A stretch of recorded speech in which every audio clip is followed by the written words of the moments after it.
From Studio 3B in New York, here is Stone Phillips. Good evening. How many times has it happened to you? You're just sitting down to eat, or maybe you've just put the kids to bed, and the phone rings. It's someone selling something. Telemarketing, they call it. You call it one of life's major annoyances. Well, tonight we have the answer to your prayers, a way to stop those dialing fingers dead in their tracks. And it won't cost you a penny. In fact, you may have some money coming. Here's Lynn Cannon.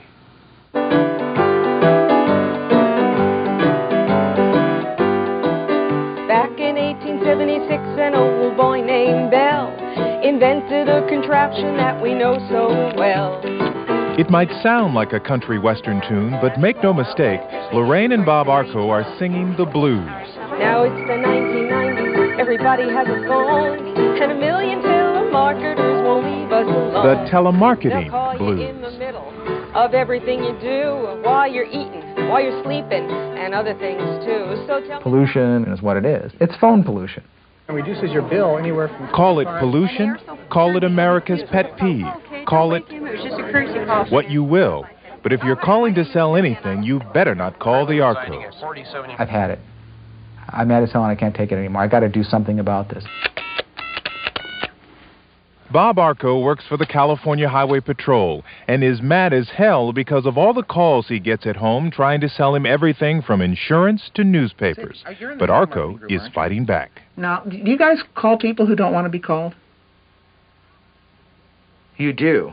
Oh, okay. When a major bank called one evening offering credit card protection, he decided to give the company a taste of its own medicine and called right back. I said, hi, this is Bob Arko. I'm selling my Commodore 64 computer. Would you be interested? The woman says, no. And I said, okay, well, thank you very much for your time. And I hit redial, and I did it again and again. And finally, they gave me a supervisor, and he says, what are you doing? And I said, I'm trying to sell my computer. I'm telemarketing. Does it bother you? And he said, well, yeah, we're trying to run a business here. And so tell me why can't I get rid of you? Why can't I get rid of you? Telemarketers make over 100 million calls a week, which generates sales of $280 billion a year. But one survey shows Bob Arko is not alone. It found 7 out of 10 Americans consider telemarketing an invasion of privacy. And there's something you probably don't know. There is a way for all of us to fight back.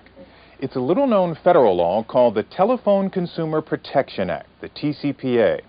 The law says you can tell a company never to call you again, and if they keep calling after that, they must pay a $500 penalty for each call. And who gets the money? You do. A lot of people, I'm sure, don't even know about this law. Connie Sevchek is one of the few people who have tested the law in court. Have you received a copy of the Hillsborough Beacon this week yet? Sevchek asked a local New Jersey newspaper to stop telemarketing her, and she thought they would. But the calls kept coming, 6 in a 9-month period.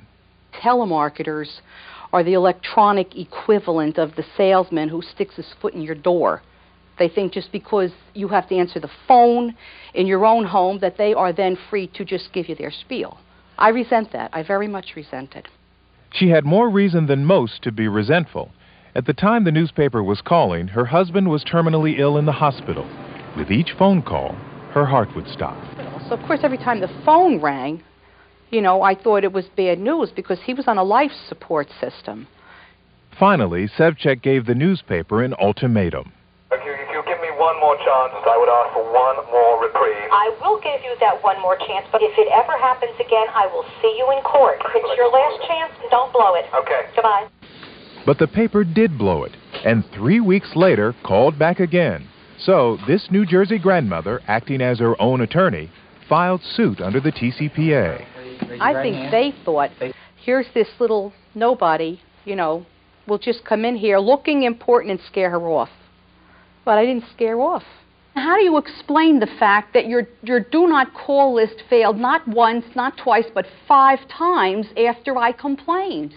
5 times. I really can't explain it. It's, as I said, it's inexplicable. Okay, next question. Okay. No more questions, Your Honor. I find there was a violation on... It took her 3 trips to court and 11 months, but Sevchek finally won.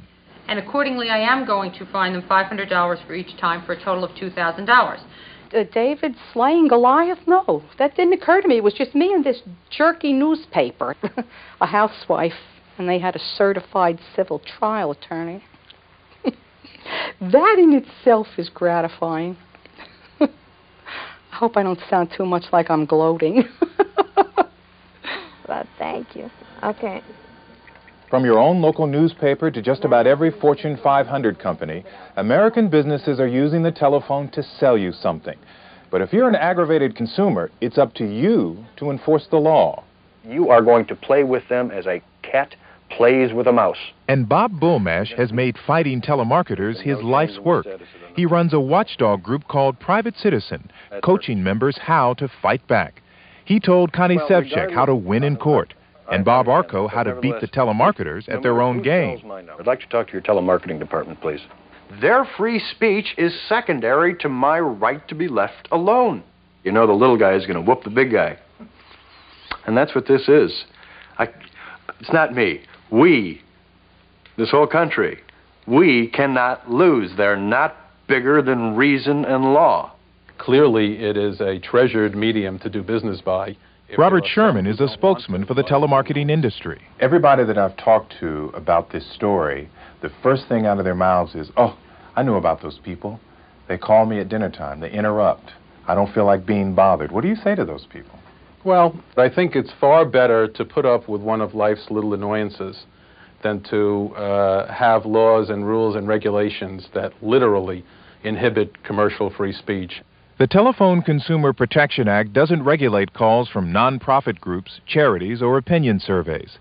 But if a company wants to sell you something, the TCPA says it can only call between 8 a.m. and 9 p.m., and it also has to have its own written do not call policy available upon demand. Are you convinced that companies do follow the guidelines of the Telephone Consumer Protection Act? I believe they do, yes. You believe that they keep a do not call list? I believe they do, that's right. Do you believe that they provide a do not call policy on demand as is required in the law? I have no reason to believe they don't. That's right. But when Dateline called 30 of the largest telemarketers in the country... Yes, sir. This is Len Cannon with NBC News. I'm calling to request a copy of your do not call policy. Only 7 of those companies actually sent us a copy of their written policy. Do you know what I'm referring to? And you're not familiar with the do not call policy. Do you know what that is? Your policy. Your do not... You don't know what I'm talking about. All right, I'll give that number a call in. This is the number I was given. You're going to transfer me to consumers. I just spoke to customer service, and they said I should talk to customer relations. What are you going to transfer me to? Your policy is strictly for internal use. You will not give it to us? Is that what you're saying? Kind of makes you understand why Bob Arco is so frustrated with some of these companies. And Arco is still out there, still after the telemarketers. He even took a day off to snoop around a telemarketing convention. We followed with our undercover camera. Oh, really? Can I ask you a question? To Arco, matching wits with telemarketers is a game where he threatens legal action and the companies pay up. We interrupt about 250,000 dinners a night. Really? And by his count, the score is Bob Arco 10, telemarketers zip. And I could be making thousands of phone calls an hour in 10 minutes. Yeah, that's amazing. Thank you very much. The companies he's challenged have either paid a fine or settled out of court. Pretty good. Sprint gave him $350 of free phone calls. Time Warner offered $500 of free cable TV. And GE, which owns NBC, coughed up $1,000 in cash. The companies don't admit to breaking the law. One called Arco an extortion artist. So far, he's collected more than $6,000 in cash and free service. But he says he's not doing it for the money. This is I'm teaching you a lesson thing. And that's really what it boils down to. If a telemarketer calls someone and you don't want to be bothered, what do you say to that telemarketer? I want you to put me on your do not call list. I want your name. I want you to send me a letter saying you've put me on your do not call list, and I want a copy of your do not call policy. If 10% of the people who get telemarketed would tell them, give me a copy of your do not call policy, it would grind the industry to a halt. So tell me why? Why can't I get rid of you? Why can't I get rid of you? It depends on how annoyed you are. I think it's worth it because if you don't challenge them, they aren't going to go away. They'll keep calling. They'll keep calling. Now tell me, darling, honey, do I have to sue to stop getting all of these calls from you? Bye now. Conventional telemarketers aren't the only ones you can say goodbye to using the TCPA. The law also covers high-tech telemarketers. So if you get a pre-recorded solicitation or if your fax machine is tied up with a sales pitch, each violation could be worth $500 in small claims court.